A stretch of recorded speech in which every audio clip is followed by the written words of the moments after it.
ਅਸੀਂ ਸਾਰੇ ਗਰਮੀ ਤੋਂ ਇਸ ਵਾਰ ਤੰਗ ਹੋਏ ਪਏ ਹਾਂ। ਬਹੁਤ ਜ਼ਿਆਦਾ ਗਰਮੀ ਮਹਿਸੂਸ ਕਰ ਰਹੇ ਹਾਂ ਕਿਉਂਕਿ ਗਰਮੀ ਨੇ ਵੱਟ ਵੀ ਲੋਕਾਂ ਦੇ ਕੱਢੇ ਹੋਏ ਆ।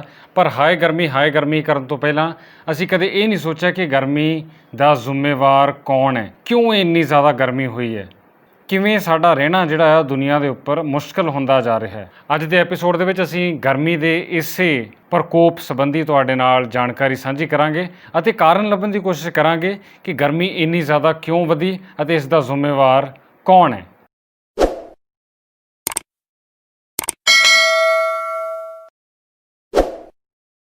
ਵੈਸੇ ਤਾਂ ਗਰਮੀ ਸਾਰੀ ਦੁਨੀਆ ਵਿੱਚ ਹੀ ਵਧੀ ਹੈ। ਕੋਈ ਦੇਸ਼ ਐਸਾ ਨਹੀਂ ਦੁਨੀਆ ਦਾ ਜਿੱਥੇ ਤਾਪਮਾਨ ਵਧਿਆ ਨਾ ਹੋ, ਪਰ ਇੰਡੀਆ ਖਾਸ ਕਰ ਸਾਡੇ ਪੰਜਾਬ ਵਿੱਚ ਗਰਮੀ ਜਿਸ ਕਦਰ ਵਧੀ ਹੈ, ਤੇਜ਼ੀ ਨਾਲ ਵਧੀ ਹੈ ਅਤੇ ਇਹਨੇ ਜਿੰਨਾ ਲੋਕਾਂ ਦਾ ਜੀਣਾ ਮੁਹਾਲ ਕੀਤਾ ਹੈ, ਉਹ ਵਾਕਈ ਖਤਰੇ ਦੀ ਘੰਟੀ ਹੈ। ਸਤੰਬਰ ਮਹੀਨੇ ਵੀ ਤੇਜ਼ ਤਰਾਰ ਗਰਮੀ ਪੈਣੀ ਇੱਕ ਬਹੁਤ ਵੱਡੀ ਚਿੰਤਾ ਦਾ ਵਿਸ਼ਾ ਹੈ। ਅੱਗੇ ਦੀ ਗੱਲ ਕਰਨ ਤੋਂ ਪਹਿਲਾਂ ਅਸੀਂ ਇੱਕ ਅੰਕੜਾ ਜ਼ਰੂਰ ਤੁਹਾਡੇ ਸਾਹਮਣੇ ਰੱਖਣਾ ਚਾਹਾਂਗੇ। ਗਲੋਬਲ ਕਲਾਈਮੇਟ ਰਿਪੋਰਟ ਦੇ ਮੁਤਾਬਕ ਇਸ ਸਾਲ ਜਨਵਰੀ 2020 ਦੇ ਵਿੱਚ ਪੂਰੇ ਵਿਸ਼ਵ ਪੱਧਰ ਉੱਤੇ ਜੋ ਤਾਪਮਾਨ ਰਿਕਾਰਡ ਕੀਤਾ ਗਿਆ, ਉਹ ਪਿਛਲੇ 141 ਸਾਲਾਂ ਦਾ ਰਿਕਾਰਡ ਤਾਪਮਾਨ ਹੈ। ਯਾਨੀ ਪਿਛਲੇ 141 ਸਾਲਾਂ ਵਿੱਚ ਜਦੋਂ ਦਾ ਟੈਂਪਰੇਚਰ ਰਿਕਾਰਡ ਕਰਨ ਦਾ ਇਹ ਕੰਮ ਸ਼ੁਰੂ ਹੋਇਆ, ਉਦੋਂ ਤੋਂ ਲੈ ਕੇ ਹੁਣ ਤੱਕ ਇਸ ਸਾਲ ਜਨਵਰੀ ਮਹੀਨੇ ਵਿੱਚ ਪੂਰੀ ਦੁਨੀਆ ਦੇ ਪੱਧਰ ਉੱਤੇ ਸਭ ਤੋਂ ਜ਼ਿਆਦਾ ਤਾਪਮਾਨ ਰਿਕਾਰਡ ਹੋਇਆ ਹੈ। ਯਾਨੀ ਗਰਮੀ ਇੰਨੀ ਜ਼ਿਆਦਾ ਵੱਧ ਗਈ ਹੈ। ਇਹ ਪੂਰੀ ਦੁਨੀਆ ਦੇ ਲਈ ਇੱਕ ਖਤਰੇ ਦੀ ਘੰਟੀ ਹੋਣੀ ਚਾਹੀਦੀ ਹੈ। ਕਈ ਦੇਸ਼ਾਂ ਨੇ ਇਸ ਨੂੰ ਮਹਿਸੂਸ ਕਰ ਲਿਆ, ਪਰ ਕਈ ਹਾਲੇ ਵੀ ਅਵੇਸਲੇ ਹੋਏ ਪਏ ਨੇ ਅਤੇ ਸ਼ਾਇਦ ਸਾਡਾ ਦੇਸ਼ ਵੀ ਇਹਨਾਂ ਵਿੱਚੋਂ ਇੱਕ ਹੈ। ਅਤੇ ਅਸੀਂ ਸਾਰੇ ਲੋਕ ਵੀ ਮੋਟੇ ਤੌਰ 'ਤੇ ਸਾਡੇ ਮੌਸਮ ਵਿੱਚ ਕੀ ਤਬਦੀਲੀ ਅਸੀਂ ਵੇਖ ਰਹੇ ਹਾਂ। ਪਹਿਲੀ ਤਬਦੀਲੀ ਇਹ ਵੇਖ ਰਹੇ ਹਾਂ ਕਿ ਸਾਡੇ ਪੰਜਾਬ ਦਾ ਮੌਸਮ ਪੁਰਾਣੇ ਜ਼ਮਾਨਿਆਂ ਵਿੱਚ ਬਹੁਤ ਵਧੀਆ ਮੌਸਮ ਮੰਨਿਆ ਜਾਂਦਾ ਸੀ। ਦੋਵੇਂ ਮੌਸਮ ਬਰਾਬਰ ਜਿਹੇ ਆਉਂਦੇ ਸੀ, ਸਾਲ ਵਿੱਚ ਬਰਾਬਰ ਦਾ ਸਮਾਂ ਰਹਿੰਦੇ ਸੀ ਅਤੇ ਸਾਲ ਵਿੱਚ ਘੱਟੋ ਘੱਟ 2-3 ਮਹੀਨੇ ਅਜਿਹੇ ਹੁੰਦੇ ਸੀ ਜੋ ਬਿਲਕੁਲ ਖੁਸ਼ਗਵਾਰ ਮੌਸਮ ਹੁੰਦਾ ਸੀ ਕਿ ਨਾ ਠੰਡ ਅਤੇ ਨਾ ਗਰਮੀ, ਬਰਾਬਰ ਜਿਹਾ ਮੌਸਮ। ਪਰ ਹੁਣ ਸਾਡਾ ਮੌਸਮ ਬੁਰੀ ਤਰ੍ਹਾਂ ਪਲਟ ਗਿਆ। ਹੁਣ ਸਾਡੇ ਇੱਥੇ ਕੀ ਹੈ ਕਿ 10 ਮਹੀਨੇ ਤੇਜ਼ ਗਰਮੀ ਅਤੇ ਸਿਰਫ 2 ਮਹੀਨੇ ਦੀ ਠੰਡ, ਯਾਨੀ ਦਸੰਬਰ ਅਤੇ ਜਨਵਰੀ। ਬਾਕੀ ਸਾਰਾ ਸਾਲ ਲੋਕਾਂ ਦੇ ਪਸੀਨੇ ਨਿਕਲਦੇ ਆ। ਨਵੰਬਰ ਤੱਕ ਏਸੀ ਪੱਖੇ ਚੱਲ ਰਹੇ ਆ ਅਤੇ ਮਾਰਚ ਆਉਂਦੇ ਸਾਰ ਪੱਖੇ ਏਸੀ ਚੱਲਣੇ ਸ਼ੁਰੂ ਹੋ ਜਾਂਦੇ ਆ। ਜਿੱਥੇ ਪਹਿਲਾਂ ਭਰਵੇਂ ਮੀਂਹ ਪਿਆ ਕਰਦੇ ਸੀ, ਸਾਉਣ ਦੀ ਝੜੀ ਲੱਗਦੀ ਹੁੰਦੀ ਸੀ, ਹੁਣ ਉਹ ਵੀ ਕੰਮ ਬੰਦ ਹੋ ਗਿਆ। ਹੁਣ ਜਦੋਂ ਵੀ ਗਰਮੀ ਬਹੁਤ ਜ਼ਿਆਦਾ ਵੱਧਦੀ ਹੈ, ਹੁਮਸ ਦੇ ਨਾਲ ਸਾਹ ਘੁੱਟ ਹੋਣਾ ਸ਼ੁਰੂ ਹੁੰਦਾ ਹੈ, ਤਾਂ ਉਸ ਤੋਂ ਬਾਅਦ ਮੀਂਹ ਨਹੀਂ ਪੈਂਦਾ ਜਿਵੇਂ ਪੁਰਾਣੇ ਜ਼ਮਾਨੇ 'ਚ ਪਿਆ ਕਰਦਾ ਸੀ। ਹੁਣ ਇਹ ਸਭ ਹੋਣ ਤੋਂ ਬਾਅਦ ਕੀ ਹੁੰਦਾ ਹੈ, ਝੱਖੜ ਝੁੱਲਦਾ ਹੈ, ਤੇਜ਼ ਹਨੇਰੀ ਆਉਂਦੀ ਹੈ, ਉਲਟਾ ਹੋਰ ਜ਼ਿਆਦਾ ਨੁਕਸਾਨ ਹੋ ਜਾਂਦਾ ਹੈ। ਜੋ ਹਨੇਰੀ ਵੀ ਨਹੀਂ ਦੀ ਨਹੀਂ ਆ ਰਹੀ ਹੈ, ਉਹ ਬਹੁਤ ਖਤਰਨਾਕ ਹਨੇਰੀ ਆਪਣੇ ਆਪ ਵਿੱਚ ਲੱਗਦੀ ਹੈ ਕਿਉਂਕਿ ਸਾਰੇ ਪਾਸੇ ਨੁਕਸਾਨ ਹੀ ਨੁਕਸਾਨ ਕਰ ਰਹੀ ਹੈ। ਇਹ ਹਾਲਤ ਕੁਝ ਉੱਦਾਂ ਦੀ ਹੁੰਦੀ ਜਾ ਰਹੀ ਹੈ ਜਿਵੇਂ ਕਿਸੇ ਦਾ ਸਰੀਰ ਜਦੋਂ ਰੁਕ ਜਾਂਦਾ ਹੈ, ਸਰੀਰ ਦੇ ਅੰਦਰ ਬਹੁਤ ਸਾਰਾ ਦਬਾਅ ਬਣਦਾ ਹੈ, ਤਾਂ ਬਾਅਦ ਵਿੱਚ ਉਹ ਬੰਦਾ ਉਲਟੀ ਕਰਦਾ ਹੈ। ਇਸੇ ਤਰ੍ਹਾਂ ਮੌਸਮ ਵੀ ਇੱਕ ਤਰ੍ਹਾਂ ਦੇ ਨਾਲ ਇੰਨਾ ਪ੍ਰੈਸ਼ਰ ਚੱਲ ਰਿਹਾ ਹੈ ਕਿ ਜਦੋਂ ਉਹਦੇ ਉੱਪਰ ਬਹੁਤ ਜ਼ਿਆਦਾ ਦਬਾਅ ਬਣਦਾ ਹੈ ਤਾਂ ਉਹ ਹਨੇਰੀ ਝੱਖੜ ਬਣ ਕੇ ਉਲਟਾ ਦੁਨੀਆ ਦਾ ਨੁਕਸਾਨ ਹੀ ਕਰ ਰਿਹਾ ਹੈ। ਬਲਕਿ ਉਸ ਤੋਂ ਬਾਅਦ ਜਿਵੇਂ ਮੀਂਹ ਪੈ ਕੇ ਠੰਡਕ ਹੋਣੀ ਚਾਹੀਦੀ ਸੀ, ਉਹੋ ਜਿਹੀ ਠੰਡਕ ਹੁਣ ਮਹਿਸੂਸ ਨਹੀਂ ਹੁੰਦੀ। ਇਹ ਬਹੁਤ ਵੱਡੀ ਤਬਦੀਲੀ ਹੈ। ਸ਼ਾਇਦ ਸਾਡੇ ਦਰਸ਼ਕਾਂ ਨੇ ਮਹਿਸੂਸ ਕੀਤੀ ਹੋਊਗੀ ਕਿ ਮੀਂਹ ਦੀ ਥਾਂ ਹੁਣ ਝੱਖੜ ਅਤੇ ਹਨੇਰੀ ਜ਼ਿਆਦਾ ਝੁੱਲਣ ਲੱਗ ਪਏ ਨੇ। ਹੁਣ ਇਸ ਵੇਲੇ ਸਭ ਤੋਂ ਵੱਡਾ ਸਵਾਲ ਜੋ ਸਾਡੇ ਸਾਹਮਣੇ ਖੜ੍ਹਾ ਉਹ ਇਹੀ ਹੈ ਕਿ ਇਹ ਜੋ ਗਰਮੀ ਸਾਲ ਦਰ ਸਾਲ ਵੱਧਦੀ ਜਾ ਰਹੀ ਹੈ, ਇਹ ਇੰਨੀ ਨਾ ਵੱਧ ਜਾਏ ਕਿ ਆਉਣ ਵਾਲੇ ਸਮੇਂ 'ਚ ਸਾਡਾ ਜੀਣਾ ਹੀ ਮੁਸ਼ਕਲ ਹੋ ਜਾਏ, ਧਰਤੀ ਉੱਤੇ ਰਹਿਣਾ ਹੀ ਮੁਸ਼ਕਲ ਹੋ ਜਾਏ। ਕਿਉਂਕਿ ਅਜਿਹੀ ਹਾਲਤ ਵੱਲ ਅਸੀਂ ਵੱਧ ਰਹੇ ਹਾਂ। ਜੇ ਅਸੀਂ ਧਿਆਨ ਨਾ ਦਿੱਤਾ ਤਾਂ ਇਹ ਖਤਰਾ ਵੀ ਆਉਣ ਵਾਲੇ ਸਾਲਾਂ ਦੌਰਾਨ ਬਣ ਸਕਦਾ ਹੈ। ਸੋ ਗਰਮੀ ਦਾ ਜ਼ਿੰਮੇਵਾਰ ਕੌਣ ਹੈ? ਕੀ ਅਸੀਂ ਕੁਦਰਤ ਨੂੰ ਦੋਸ਼ ਦੇ ਸਕਦੇ ਹਾਂ? ਕਿ ਰੱਬ ਨੂੰ ਮਿਹਣੇ ਦੇ ਸਕਦੇ ਹਾਂ ਕਿ ਇੰਨੀ ਗਰਮੀ ਕਿਉਂ ਕੀਤੀ ਹੈ? ਬਿਲਕੁਲ ਨਹੀਂ। ਮਿਹਣਾ ਅਤੇ ਜ਼ਿੰਮੇਵਾਰੀ ਇਨਸਾਨਾਂ ਦੀ ਬਣਦੀ ਹੈ। ਇਹ ਗਰਮੀ ਕੁਦਰਤੀ ਨਹੀਂ ਹੈ, ਇਹ ਗਰਮੀ ਮੈਨ ਮੇਡ ਹੈ। ਇਹ ਮਨੁੱਖ ਦੁਆਰਾ ਬਣਾਈ ਹੋਈ ਗਰਮੀ ਹੈ। ਆਪੂ ਬਣਾਈ ਗਰਮੀ ਦਾ ਨਤੀਜਾ ਅਸੀਂ ਭੁਗਤ ਰਹੇ ਹਾਂ। ਪ੍ਰਦੂਸ਼ਣ ਅਤੇ ਦਰੱਖਤਾਂ ਦੀ ਅੰਨ੍ਹੇਵਾਹ ਕਟਾਈ, ਇਹ ਦੋ ਚੀਜ਼ਾਂ ਦੇ ਬਾਰੇ ਸ਼ਾਇਦ ਲੋਕੀ ਜਾਣਦੇ ਹੀ ਆ, ਪਰ ਇੱਕ ਹੋਰ ਬਹੁਤ ਵੱਡਾ ਕਾਰਨ ਆ ਜਿਹਦੇ ਕਰਕੇ ਗਰਮੀ ਵਧੀ ਹੈ ਅਤੇ ਉਹ ਹੈ ਧੜਾ ਧੜ ਏਅਰ ਕੰਡੀਸ਼ਨਰ ਯਾਨੀ ਏਸੀ ਦੀ ਵਰਤੋਂ ਕਰਨਾ। ਜਦੋਂ ਕਿਸੇ ਨੂੰ ਗਰਮੀ ਲੱਗਦੀ ਹੈ ਤਾਂ ਉਹ ਇਹ ਨਹੀਂ ਸੋਚਦਾ ਕਿ ਮੈਂ ਕੋਈ ਦਰਖਤ ਲਾਵਾਂ, ਕੋਈ ਬੂਟਾ ਲਾਵਾਂ। ਨਹੀਂ, ਪਹਿਲੀ ਕੋਸ਼ਿਸ਼ ਇਹੀ ਹੁੰਦੀ ਹੈ ਪੱਖੇ ਕੂਲਰ ਤੋਂ ਬਾਅਦ ਹੁਣ ਏਸੀ ਦਾ ਜੁਗਾੜ ਕੀਤਾ ਜਾਏ। ਇਹ ਮਰੀਜ਼ਾਂ ਦੇ ਲਈ ਬਣੇ ਸੀ ਜਿਹਦੀ ਤਬੀਅਤ ਠੀਕ ਨਹੀਂ, ਉਹਨੂੰ ਠੰਡਕ ਦੇਣ ਵਾਸਤੇ, ਜਾਂ ਸਿਆਣੀ ਉਮਰ ਦੇ ਕਿਸੇ ਬਜ਼ੁਰਗ ਨੂੰ ਠੰਡਕ ਦੇਣ ਵਾਸਤੇ ਹਸਪਤਾਲਾਂ ਲਈ ਜਾਂ ਕਿਸੇ ਹੋਰ ਅਜਿਹੀ ਐਮਰਜੈਂਸੀ ਵਾਲੀ ਜਗ੍ਹਾ ਲਈ ਏਸੀ ਬਣੇ ਸੀ, ਪਰ ਲੋਕਾਂ ਨੇ ਹੌਲੀ ਹੌਲੀ ਇਹਨੂੰ ਆਪਣੇ ਐਸ਼ੋ ਆਰਾਮ ਦੇ ਜੀਵਨ ਬਤੀਤ ਕਰਨ ਦਾ ਇੱਕ ਸਾਧਨ ਬਣਾ ਲਿਆ। ਨਤੀਜਾ ਏਸੀ ਦੀ ਧੜਾਧੜ ਵਰਤੋਂ ਅਤੇ ਓਨਾ ਹੀ ਸਾਡਾ ਵਾਤਾਵਰਨ ਚੌਗਿਰਦਾ ਪਲੀਤ ਹੁੰਦਾ ਗਿਆ, ਅਤੇ ਇੱਕ ਏਸੀ ਜਿਹੜਾ ਕਮਰੇ ਦੇ ਅੰਦਰ ਜਿੰਨੀ ਠੰਡਕ ਪਾ ਦਿੰਦਾ ਉਸ ਤੋਂ ਜ਼ਿਆਦਾ ਦੁੱਗਣੀ ਤਪਸ਼ ਅਤੇ ਗਰਮੀ ਉਹ ਵਾਪਸ ਹਵਾ ਦੇ ਵਿੱਚ ਸੁੱਟ ਰਿਹਾ ਹੈ, ਅਤੇ ਉਹੀ ਗਰਮੀ ਸਾਨੂੰ ਹੁਣ ਤੰਗ ਕਰ ਰਹੀ ਹੈ।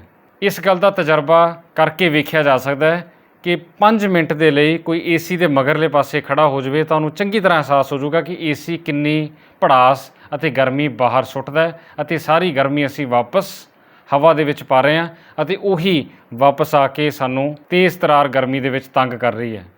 ਹੁਣ ਤੁਸੀਂ ਆਪ ਹੀ ਹਿਸਾਬ ਲਾਓ ਕਿ ਇਹੋ ਜਿਹੇ ਕਰੋੜਾਂ ਅਰਬਾਂ ਖਰਬਾਂ ਏਅਰ ਕੰਡੀਸ਼ਨਰ ਰੋਜ਼ ਚੱਲ ਰਹੇ ਆ, ਕੁੱਲ ਮਿਲਾ ਕੇ ਕਿੰਨੀ ਗਰਮੀ ਅਤੇ ਕਿੰਨੀ ਭੜਾਸ ਵਾਪਸ ਮੌਸਮ ਦੇ ਵਿੱਚ ਸੁੱਟ ਰਹੇ ਆ। ਇਹ ਜੋ ਤਾਪਮਾਨ ਵੱਧ ਰਿਹਾ, ਇਹ ਜੋ ਗਰਮੀ ਵੱਧ ਰਹੀ ਹੈ, ਇਹਦੇ ਵਿੱਚ ਏਸੀ ਦਾ ਕਿੱਡਾ ਵੱਡਾ ਯੋਗਦਾਨ ਆ, ਇਹ ਸ਼ਾਇਦ ਹਲੇ ਸਾਨੂੰ ਅੰਦਾਜ਼ਾ ਨਹੀਂ ਹੋਇਆ, ਪਰ ਅੰਦਾਜ਼ਾ ਹੁਣ ਹੋ ਜਾਣਾ ਚਾਹੀਦਾ ਹੈ। ਵਿਕਾਸ ਦੇ ਨਾਂ ਉੱਤੇ, ਡਿਵੈਲਪਮੈਂਟ ਦੇ ਨਾਂ ਉੱਤੇ ਲਗਾਤਾਰ ਦਰੱਖਤਾਂ ਦੀ ਬਲੀ ਚਾੜੀ ਜਾ ਰਹੀ ਹੈ। ਸੜਕਾਂ ਚੌੜੀਆਂ ਕਰਨ ਦੇ ਨਾਂ ਉੱਤੇ ਲਗਾਤਾਰ ਦਰੱਖਤ ਵੱਢੇ ਜਾ ਰਹੇ ਨੇ, ਪਰ ਜਿੱਥੇ ਜਿੱਥੇ ਦਰੱਖਤ ਵੱਢਿਆ ਜਾ ਰਿਹਾ ਉੱਥੇ ਦੁਬਾਰਾ ਪਲਾਂਟੇਸ਼ਨ ਕਰਨ ਦੀ ਕੋਈ ਲੋੜ ਨਹੀਂ ਸਮਝੀ ਜਾਂਦੀ।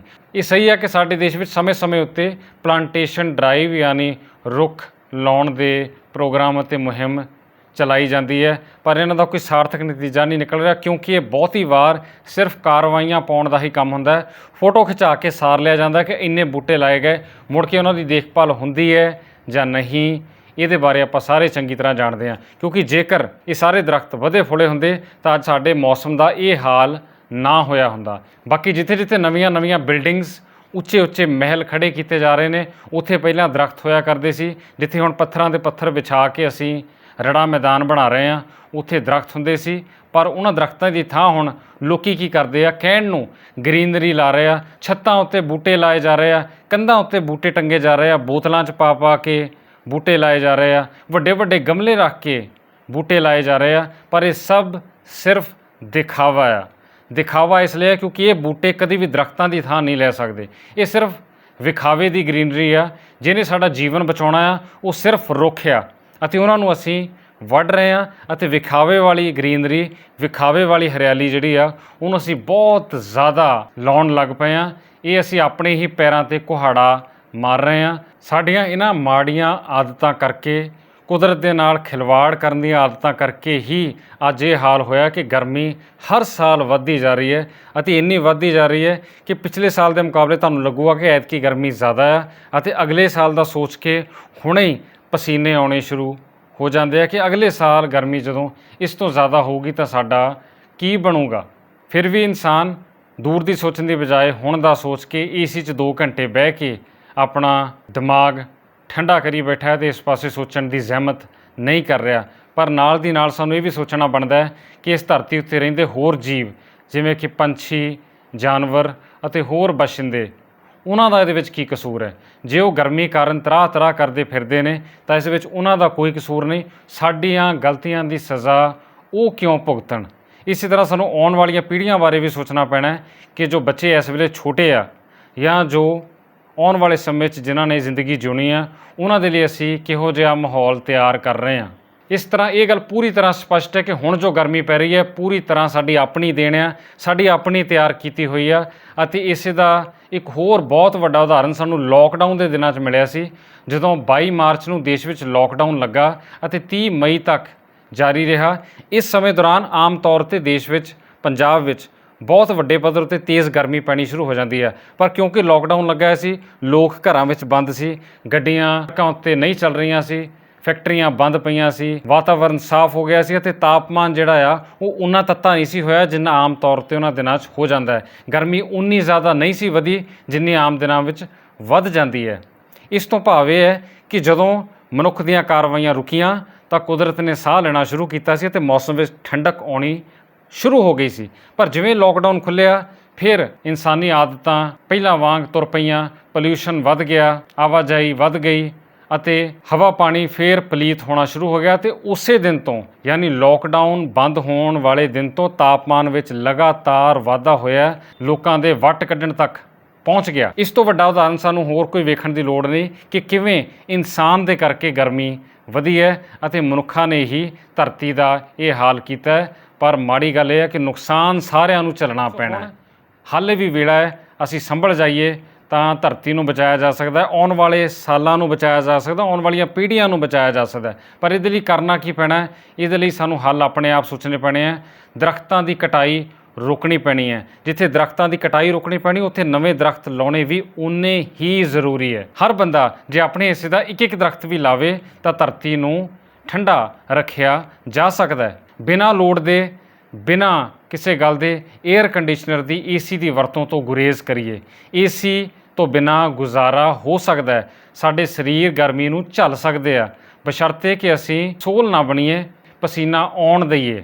ਜਿੰਨਾ ਏਸੀ ਘੱਟ ਵਰਤਾਂਗੇ ਉਨਾ ਅਸੀਂ ਗਰਮੀ ਘਟਾਵਾਂਗੇ। ਜਿੱਥੇ ਵੀ ਕੋਈ ਨਵੀਂ ਕਲੋਨੀ ਕੱਟੀ ਜਾਣੀ ਹੈ ਜਾਂ ਨਵੀਂ ਉਸਾਰੀ ਹੋਣੀ ਹੈ, ਉੱਥੇ ਸਖਤ ਤੋਂ ਸਖਤ ਕਾਨੂੰਨ ਬਣਨੇ ਚਾਹੀਦੇ ਆ ਕਿ ਇੱਥੇ ਇੰਨੇ ਦਰਖਤ ਲੱਗਣੇ ਜ਼ਰੂਰੀ ਹੈ। ਕਿਉਂਕਿ ਜਦੋਂ ਵੀ ਉਸਾਰੀ ਹੁੰਦੀ ਹੈ ਤਾਂ ਉਹ ਹਰਿਆਲੀ ਦਾ ਸਤਿਆਨਾਸ਼ ਕਰਕੇ ਹੀ ਕੀਤੀ ਜਾਂਦੀ ਹੈ। ਇਸ ਲਈ ਉਸਾਰੀ ਵਾਲੀ ਥਾਂ ਉੱਤੇ ਹਰਿਆਵਲ ਦਾ ਪੱਕਾ ਇੱਕ ਕੋਟਾ ਨਿਸ਼ਚਿਤ ਹੋਣਾ ਚਾਹੀਦਾ ਹੈ ਕਿ ਇੰਨੇ ਰੁੱਖ ਸਥਾਨ ਲੱਗਣੇ ਜ਼ਰੂਰੀ ਹੈ। ਜੰਗਲਾਂ ਦੀ ਕਟਾਈ, ਖਾਸ ਤੌਰ 'ਤੇ ਨਾਜਾਇਜ਼ ਕਟਾਈ ਅਤੇ ਮਾਫੀਆ ਨੂੰ ਨੱਥ ਪਾ ਕੇ ਸਖਤ ਤੋਂ ਸਖਤ ਕਾਨੂੰਨ ਬਣਾਉਣ ਦੀ ਲੋੜ ਹੈ। ਸਰਕਾਰਾਂ ਤੋਂ ਬਾਹਲੀ ਆਸ ਰੱਖਣੀ ਹਮੇਸ਼ਾ ਦੀ ਤਰ੍ਹਾਂ ਬੇਕਾਰ ਲੱਗਦੀ ਹੈ, ਕਿਉਂਕਿ ਸਰਕਾਰਾਂ ਕੋਲ ਆਪਣੇ ਭਵਿੱਖ ਦੇ ਪ੍ਰੋਗਰਾਮਾਂ ਤੋਂ ਇਲਾਵਾ ਜਨਤਾ ਦੇ ਲਈ ਜਾਂ ਚੌਗਿਰਦੇ ਦੇ ਲਈ ਜਾਂ ਮੌਸਮ ਦੇ ਲਈ ਇਹਨਾਂ ਚੀਜ਼ਾਂ ਲਈ ਉਹਨਾਂ ਕੋਲ ਸਮਾਂ ਆਮ ਤੌਰ 'ਤੇ ਨਹੀਂ ਹੁੰਦਾ ਅਤੇ ਉਹ ਦੇਣਾ ਵੀ ਨਹੀਂ ਚਾਹੁੰਦੇ। ਇਸ ਕਰਕੇ ਮੁੱਖ ਹੰਭਲਾ ਲੋਕਾਂ ਨੂੰ ਆਪ ਹੀ ਮਾਰਨਾ ਪੈਣਾ ਹੈ, ਖੁਦ ਹੀ ਉੱਠ ਕੇ ਕੋਸ਼ਿਸ਼ ਕਰਨੀ ਪੈਣੀ ਹੈ।